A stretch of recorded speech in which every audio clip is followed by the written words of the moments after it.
जसं फील होत आहे की मित्रांनो, जेव्हा पण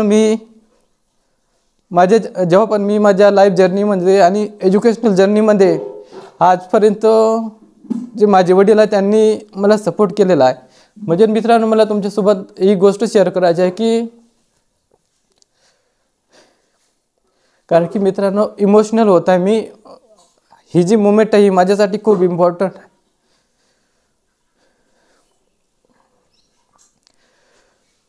कारण की आजपर्यंत समजून जा, आज मी मॅरिड आहे, माझं लग्न झालेलं आहे, पण आजपर्यंत माझ्या वडिलांनी 4 ते वर्ष एज्युकेशनल या जर्नीपासून तर आजपर्यंत ज्या पण सिच्युएशनमध्ये मी आलेलो होतो, माझ्या आईनी, माझ्या वडिलांनी, माझ्या भावांनी आणि माझी जी वाईफ आहे त्या सर्वांनी, माझी जी वाईफ आहे त्या सर्वांनी मला सपोर्ट केलेला आहे.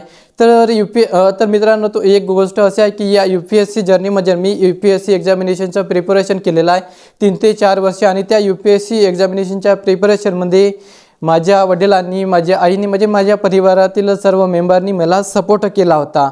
But luck by chance guys, I could not pass out this UPSC examination. मी UPSC एक्झामिनेशनला पास करू शकलो नाही. त्यामध्ये एक भरपूरसे असे रिझन्स आहेत, ते मी तुमच्यासोबत शेअर करणार. तर फर्स्ट स्टँडर्डपासून तर आजपर्यंत माझ्या वडिलांनी मला सपोर्ट केला फायनान्शियली, इमोशनली. तर त्याच्यामुळेच आज मी माझ्या लाईफमध्ये स्टेबल आहोत. मी इथं ते ॲम्बिशन अचिव्हमेंट करू शकलो नाही, मी कलेक्टर बनू शकलो नाही, पण मी माझ्या लाईफमध्ये मोठा माणूस बनवून दाखवणार. म्हणजे माझी जी ओळख आहे, माझी जी आयडेंटिटी आहे या देशामध्ये बनवून दाखवणार.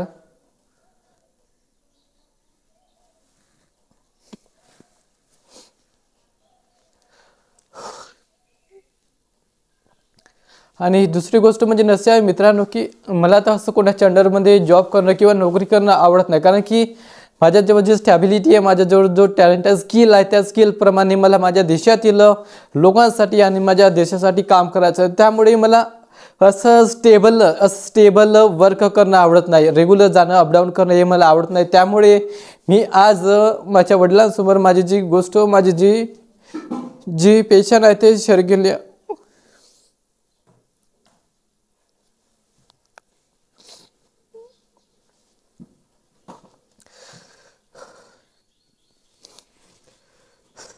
आणि त्यामुळे माझी जी जर्नी आहे आणि जी माझी लाईफ आहे मला तुमच्यासोबत शेअर करायची होती. कारण की मला माहिती आहे की ह्या सोशल मीडियाद्वारे मी माझी जी लाईफ आहे, माझी जी जर्नी आहे तुमच्यासोबत शेअर करू शकतो आणि तुम्ही ह्या सोशल मीडियाद्वारे मला सपोर्ट करू शकता. तर त्यामुळे मी हा जो व्हिडिओ आहे तुमच्यासोबत शेअर करू इच्छितो आणि त्यासाठीच मी हा व्हिडिओ माझ्या वडिलांसोबत बनविला आहे. कारण की प्रत्येक मुलांची, जो मुलगा किंवा मुलगी आपल्या लाईफमध्ये काहीतरी मोठं असं अचिव्हमेंट करू इच्छितो आणि त्यासाठी तो स्ट्रगल करतो, प्रयत्न करतो आणि शेवट काय होतं की कधी त्या मुलांना त्यांचं यश जे आहे ते मिळत नसते. तर मित्रांनो, यामध्ये आपल्याला खचून जायचं नाही, पण यासाठी तुम्हाला दुसरा मार्ग, दुसरा रस्ता देव आहे आणि जो परमेश्वर आहे तो आपल्यासाठी मोकळा करून देत असतो. पण त्यासाठी आपल्याला स्ट्रगल पुन्हा करावं लागते की नाही. आज जे आपलं स्वप्न आहे ते मिळालं नाही, पण देवाने आपल्यासाठी त्यापेक्षा मोठं काहीतरी करून ठेवलेलं असते.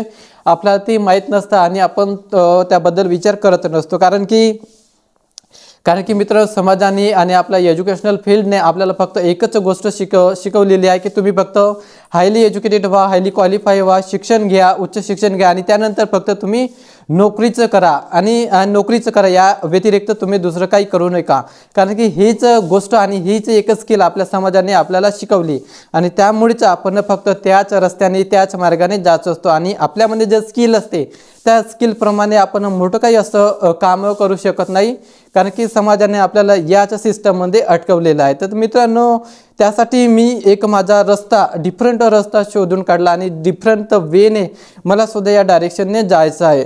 कारण की बहुतांश मुलांचे हे जे प्रॉब्लेम्स आहे, हे जे इश्यूज आहे, हे सर्व मुलांसमोर येत आहेत. तर त्यामुळे मला तुमच्यासोबत डिस्कस करायचं आहे. तर मी आज माझ्या लाईफमध्ये सक्सेस झालो नाही, म्हणजे त्या फील्डमध्ये मी प्रोफेशनली तर माझ्या पॅरामेडिकल फील्डमधून सक्सेस आहे आणि ते मी काम करू शकतो. पण मला डिफरंट काहीतरी काम करायचं आहे, जेणेकरून माझी जी ओळख, माझी जी आयडेंटिटी या पूर्ण देशामध्ये, या पूर्ण महाराष्ट्रामध्ये झाली पाहिजे. त्यासाठी मला थोडं वेगळं काम करायचं आहे. आणि दुसरी गोष्ट मित्रांनो, मला तुमच्यासोबत एक गोष्ट शेअर करायची, आणि ती म्हणजे ना, मी माझी जी पास्ट लाईफ आहे, माझी जी पास्ट लाईफ आहे ते जी फेल्युअर्स झाली माझी या म्हणजे UPSC जर्नीबद्दल मी तुम्हाला सांगत आहो. मी IAS ऑफिसर बनलो नाही तर दुसरं काही मी पुन्हा माझ्या लाईफमध्ये अचिव्हमेंट करू शकतो.